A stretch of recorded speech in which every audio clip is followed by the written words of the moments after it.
Chapter 10 is an interesting chapter in that it discusses the process of developing new services, new products, which you could call interchangeable. Remember, in marketing, in a marketing sense, a product is everything, but it's easier to think of it as products that are physical and services that are like a trip to the barber or something like that. You don't come out with a tangible uh, physical good necessarily.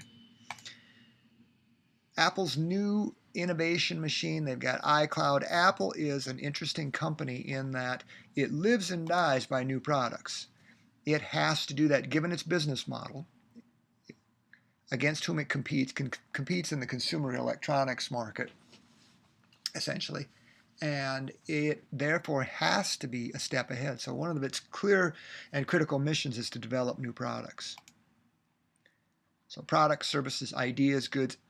A product is, and it's developed in more or less the same way, the same series of steps. You may not have all the steps, but the same series of steps to determine whether or not it can make it in the marketplace. And then it's never a given. Product classes, we've talked about this in an earlier chapter. B2C, business consumer, B2B products. Consumer products are those that you buy for your home. Business products are those products and services that are purchased from or for business purposes to help run, manage. They could be raw materials. I mean, business products is really a much broader category.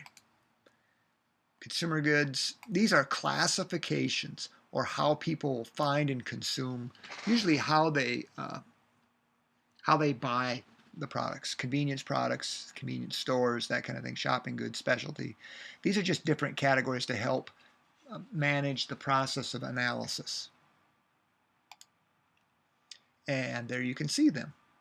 And so they got the various consumer types of products and then comparisons by activity that you'll maybe do in marketing on the left-hand column. This is worth studying. This will really help you understand, especially if you walk across the product, price, place, promotion, and then other ideas such as brand loyalty, the level to which you get brand loyalty, and the behavior of consumers. Critical things to know and critical decisions to be made. So derived demand, we've talked about that earlier a little bit. Component parts, support parts, accessories, very wide variety of things. SKUs or SKU, stock keeping unit, that's how you may, if you're at a conference, say, or a trade show, they say, well, how many SKUs or SKUs does your company carry or sell? I'm going to sneeze. Excuse me. Well, if you do that, that's just how many different products you sell. So each one of those iPods or MP3 players here in the product line would be a different SKU. Different color would be a different SKU, and so on. Product mix are the mix of products that you might sell. In this case, desktop systems to laptops to iPods to phones. And let's see here. Marketing dashboards, we discussed that a little bit earlier, where the change of growth is. Maybe there's a decline in sales percentage. Where are things growing? Where are they declining? Where are they staying about the same? Newness. Newness actually has a legal definition. There has to be a certain amount of change to call it new and improved, like Tide. I mean, you didn't think you could improve Tide any more than it already had been. I mean, soap is soap, right?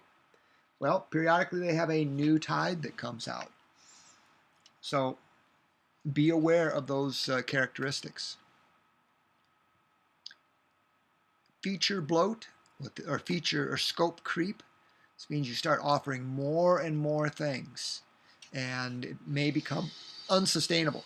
I mean, understand, new products and products in general and business in general is a constant monitoring of changes.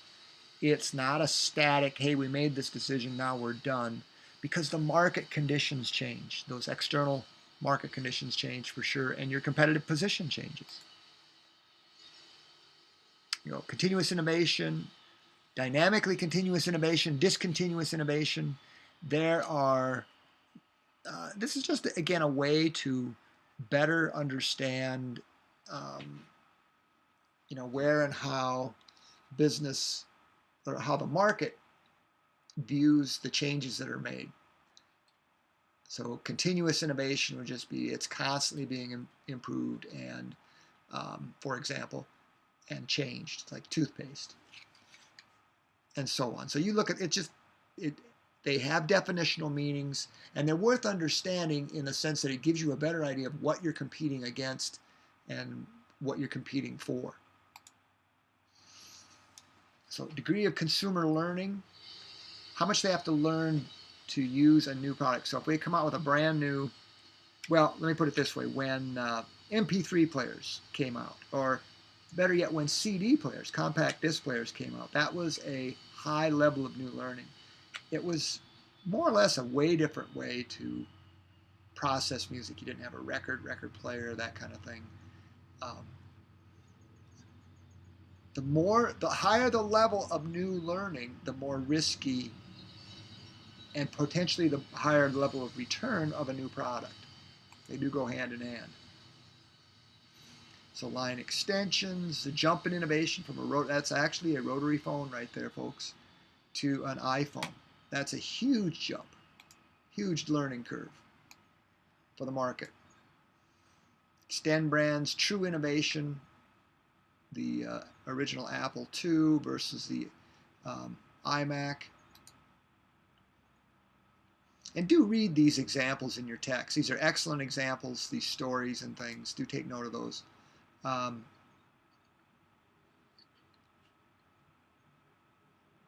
Unfamiliar brands like Lifesaver Soda Pop, Bengay aspirin, Harley Davidson perfume. Not all brand names are readily transferable to new markets. The market may not, they just may not be excited about that. So, again, it's a risk. You can't blame Lifesavers for wanting to sell soda pop and wanting to cash in on that market. They've got a solid brand, solid product. Why can't we sell soda pop? Well, maybe we can't be for good reason. Maybe it's because what's it going to taste like? It creates unknowns in the market's mind, and unknowns and anxiety, and I use that word lightly, not sparingly, does not mean good things. So like Harley Davidson perfume, is it going to smell like oil or gas, or what's going to happen? What does it take to commercially launch one new product? Well, raw ideas, maybe upwards of 3,000. Okay, unwritten ideas submitted to the firm, 300. Small projects. You got to sort through you got to kiss a lot of frogs to get to a prince. It's kind of how you can think about it. It's not a simple thing to make it and commercially be successful with a new product or service. Reasons for failures. I like to study other people's failures and hopefully not repeat them. So not big points of difference. Can't economically access it to purchase, that place decision.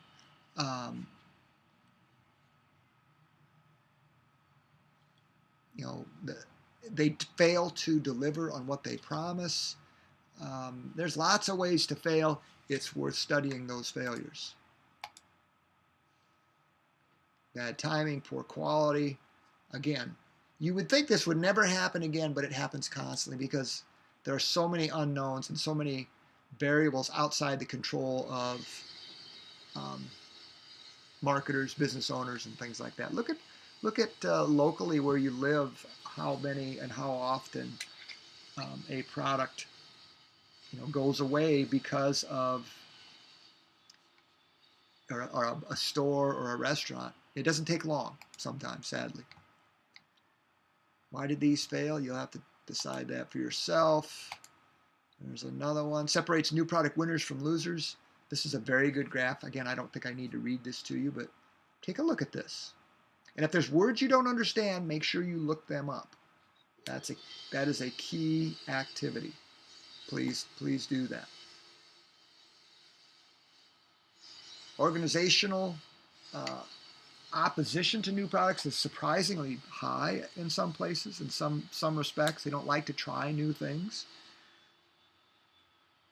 So, be aware of those when you're part of a new product development team. I mean, that may be a make or break situation.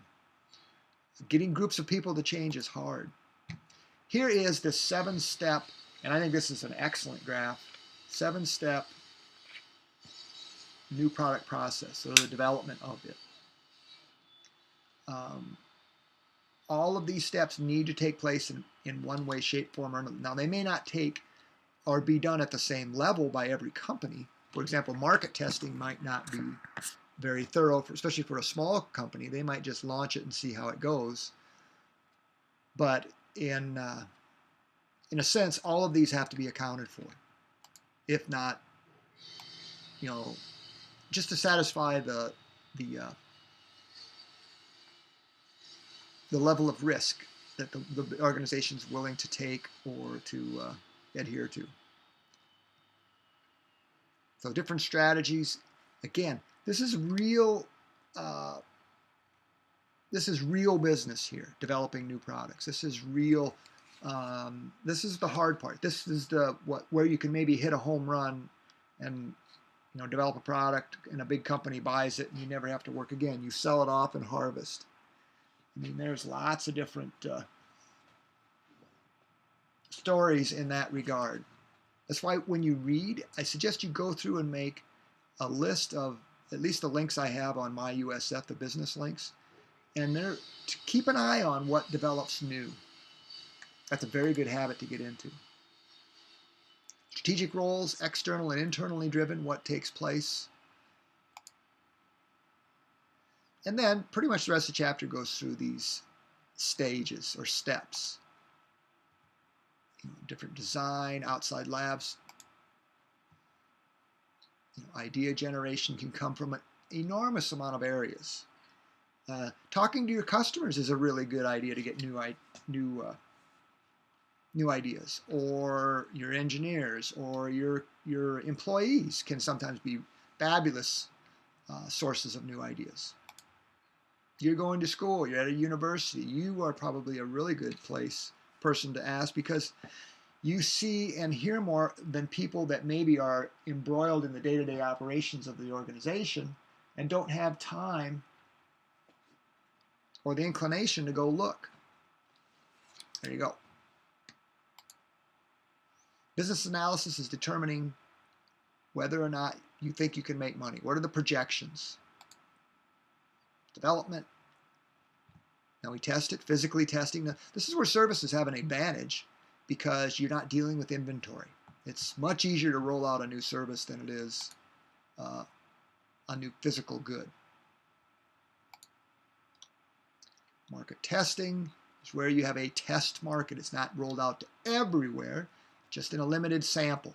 It's like a biopsy almost. Commercialization. There's, like in groceries, there's slotting fees where you have to pay to have it on the shelf. Failure fee, maybe, if they have to buy back inventory that doesn't sell. There are lots of rules in the game depending upon the type of industry you're in. And some may be more critical than others. Time to market can be very important. Fast prototyping, getting it to market quicker, tends to be a much more sought after outcome than later. Sooner is better than later. Okay, I appreciate your kind attention. Please don't substitute listening to this for reading the chapter, and continue on. Good luck.